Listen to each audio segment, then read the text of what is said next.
Pernah dengar nama Prabu Siliwangi? Baik. Prabu Siliwangi, bentarang kekuasaannya di awal abad ke-14, di akhir abad ke-15. Itu beliau dari Banten sampai dengan ke awal Jawa, ujung Jawa. Kuasanya luar biasa, masih Hindu. Dan pemerintahannya, Masya Allah, ketika Islam masuk, itu nggak ada pertentangan, biasa aja. Ulama sudah ada, nyaman, tenang, biasa. Yang paling hebat, ketika sedang inspeksi, datang ke Karawang, daerah Karawang, ditemukan seorang perempuan, namanya Nyai Subang Larang, sedang membaca Al-Quran. Nyai Subang Larang itu diantara muridnya Syekh Qura. Syekh Qura itu nama aslinya Syekh Hasanuddin. Ketika pulang dari Mekah, maka disebut Ummul Qura, maka disebut Syekh Qura. Bikin pesantren beliau di Karawang, sampai sekarang masih ada pesantren Syekh Qura. Baik, diantara muridnya namanya Nyai Subang Larang, baca Al-Quran. Begitu dibaca, datang ini mendengar bacaannya, melihat siapa yang baca, seketika jatuh hati. Bukan jatuh kaki, hati. Masya Allah. Begitu dilihat, langsung mengajukan lamaran. Penguasa, raja, kaya, tampan, Masya Allah. Tiba-tiba anak antum dilamar. Kira-kira terima nggak? Kaya, tampan, penguasa, diterima nggak? Halo? Jangan dulu, lihat dulu, ini kan bukan muslim. Oh, bukan pakai bukan muslim. Quran surah kedua ayat 221. Lihat kalimatnya. Wala tankihul musyrikati hatta yu'minna wala amatun mu'minatun khairum min musyrikati walau ajabatkum. Jangan Anda menikahi perempuan-perempuan yang belum beriman. Orang Islam yang wajahnya biasa-biasa itu lebih bagus daripada menikah dengan non-muslim tapi rupawan. Pilih mana? Pilih perempuan soleha tapi parasnya biasa, atau non-muslim tapi cantiknya luar biasa. Pilih mana? Nggak ada pilihan yang ketiga, nggak usah maksa. Gak usah maksa, nggak ada pilihan ketiga. Quran tidak memberikan pilihan ketiga. Itu ujian iman. Selalu pasti, saya yakin pasti pilih yang ketiga. Kalau bisa Ustaz cantik dan beriman. Masya Allah, ya selalu begitu. Maka ini yang paling menarik. Yang paling menarik, dulu orang berislam itu kuat benar. Begitu datang, saya ingin melamar Anda. Apa kata beliau? Lihat, kalau orang sudah terbiasa melafadzkan lafaz Allah, lisannya berkata benar, maka akan kaku mengatakan yang buruk-buruk. Lisan yang selalu bersyahadat tidak akan pernah mengucapkan kalimat yang keluar dari syahadatnya. Kaku gitu. Lisan yang selalu berkata benar, katanya baik, akan kesulitan mencari kosakata yang kotor. Antum kalau terbiasa berkata yang baik-baik, akan berkata yang kotor itu gak akan bisa, Pak. Nyari kosakatanya susah. Sama dengan lisan yang selalu bersyahadat 9 kali dalam sehari. 9 kali paling minimal. Subuh sekali, zuhur 2 kali, asar 2 kali, maghrib 2 kali, isya 2 kali. Asyhadu an la ilaha illallah, asyhadu anna Muhammadar Rasulullah. Lisan orang bersyahadat mustahil bisa mengungkapkan dengan lisannya kalimat-kalimat yang mengurangi nilai syahadat. Masuk Islam dulu katanya Subang Larang. Masuk Islam dulu baru saya ikut. Dengan nggak ada apa-apa. Padahal di hadapannya seorang pengusaha, penguasa tampan, punya kekuasaan, tapi kalimat itu kalau sudah lekat dengan Allah nggak ada nilainya yang lain. Allah. Maka apa yang dikatakan dari sini? Begitu keluar, ya saya masuk Islam. Tidak ada yang duga. Tidak ada yang duga. Masuk Islam, menikah dengan Nyai Subang Larang. Lahirlah kemudian 3 anak utama. Anak pertamanya disebut dengan Walang Sungsang. Ya, mungkin lahirnya agak sedikit bermasalah ya. 1423. Yang kedua, lahir Rara Santang. Lahir tahun 1426. Yang ketiga Raja Sengara. Begitu lahir melotot ya. 1427. Raja Sengara. Baik, yang paling menarik semuanya masuk Islam, jelas. Walang Sungsang berubah nama jadi Abdullah Iman. Abdullah Iman. Masya Allah. Perhatikan, ini begitu Islam masuk membawa pedoman kebaikan, jadi baik.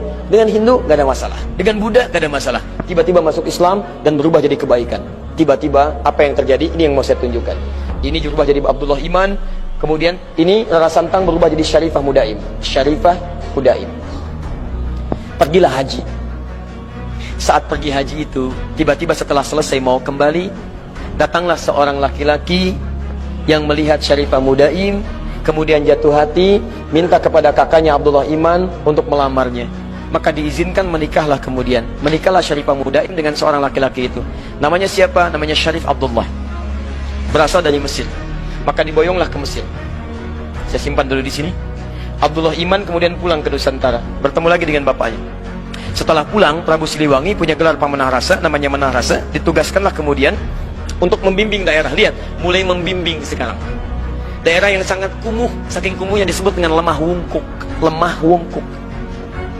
lemah bungkuk. Masya Allah. Di sini ada campuran-campuran etnis, dari ada Arabnya, ada Cinanya, ada kemudian orang lokalnya, dan nggak ada masalah. Begitu orang Islam datang, ditata jadi bagus. Oh, mereka campuran, dalam bahasa lokal disebut dengan caruban yang bercampur. Pekerjaan utamanya ngambil udang. Ya, ambil udang kecil, dibikin kemudian terasi. Pakai air rebon, jadi rebon, air rebon, orang bilang sana Cirebon, jadi Cirebon. Orangnya caruban, tempatnya berubah dari Cirebon. Ditata dengan baik, jadi makmur, jadi bagus, berhasil di situ. Begitu nilai keislaman dilakukan, haji pulang dari sana, berubah lemah bungkuk yang kotor jadi Cirebon. Etnis yang bercampur, punya kemudian tata usaha yang baik. Caruban aslinya kemudian menyebar sampai ke wilayah Lasem. Antum kalau nanti dari Semarang belok ke Demak, Demak ke Kudus, Kudus ke Pati, Pati ke Rembang, ke Lasem. Lasem ini Masjid Agung, sekitar nggak terlalu jauh lah ya, 200 meter lah dari Masjid Agung sebelumnya. Ada sebelah kiri arah pantai namanya Caruban. Sampai sekarang Caruban. Ya, karena ada etnis di situ, termasuk Cina pertama datangnya lewat sana. Karena itu disebut dengan Caruban. Ini lemah bungkuk jadi Cirebon. Yang ini pulang ke Nusantara setelah 20 tahun, bawa anak. Anaknya bernama Syarif Hidayatullah. Maka ketika pulang kemudian diberikan wilayah di Gunung Jati, maka dikenal dengan Sunan Gunung Jati. Teman-teman sekalian, ternyata di sinilah menyebar Islam. Syarif Abdullah ini ternyata anak seorang ulama yang juga berdakwah di Nusantara. Lihat madrasah Nabi, melahirkan seseorang, datang ke Baros, menyebar. Dari Baros punya keturunan, menyebar lagi. Dakwah. Dari situ muncul kemudian peradaban, kehebatan, kemajuan. Apa yang terjadi di antara saudaranya ini? Syarif Abdullah punya anak namanya Syarif Hidayatullah, menguasai Gunung Jati. Syarif Abdullah ternyata adiknya dari seseorang yang bernama Maulana Ishaq. Maulana Ishaq itu, siapa dia? Itu adalah anaknya Ahmad Jumadil Kubra. Dari Maulana Ishaq itulah kemudian melahirkan Kiai Haji Ahmad Dahlan. Yuk saya turunkan.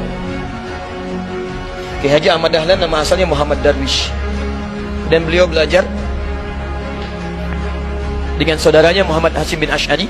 Ya, kemudian pertama kali belajar dengan Kiai Haji Saleh Darat di Semarang, kemudian berangkat ke Mekah, belajar dengan Kiai Ahmad Khatib Al-Minangkabawi, dengan Syekh At-Tarmasi belajar di sana, kembali lagi, dan Muhammad Darwis berubah jadi Kiai Haji Ahmad Dahlan, bin Kiai Haji Abu Bakar, bin Kiai Ilyas, bin Kiai Sulaiman, bin Kiai Murtado, bin Demang Jurang Juru Kapindo, bin Demang Jurang Juru Sapisan, bin Kiai Gerbek, bin Maulana Ishaq.